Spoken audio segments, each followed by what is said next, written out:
ബിന്ദു രാജകുമാരിക്ക് എത്ര രൂപ ദാനധർമ്മം ചെയ്തു?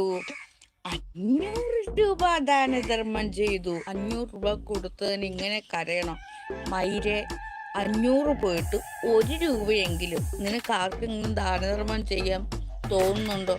നിനക്ക് എൻ്റെ വാക്കുകളെ കരച്ചിലായിട്ട് തോന്നുന്നു. ഒരു 500 രൂപ ഞാൻ കൊടുത്തു, അതിൻ്റെ പബ്ലിസിറ്റി ഞാൻ തന്നെ ചെയ്യണം.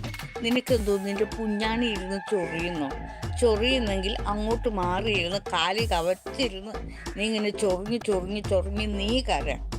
മനസ്സിലായോ? ഞാൻ ദാനധർമ്മം ചെയ്താൽ ഞാനത് വിളിച്ചു പറയും. കരയുമല്ല, കണ്ണുനീര് വരുമല്ല, സന്തോഷം വരുക.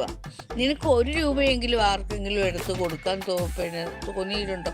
പോട്ടെ, നിനക്ക് എനിക്ക് തരാൻ തോന്നിയിട്ടുണ്ടോ? ഇല്ല. അപ്പോൾ നീ ഇവിടെ ജീവിക്കേണ്ടവനല്ല. എൻ്റെ ഡ്യൂട്ടിക്ക് തടസ്സം നിൽക്കാതെ ഇറങ്ങി പോടാ നായിൻ്റെ മോനെ. പോ.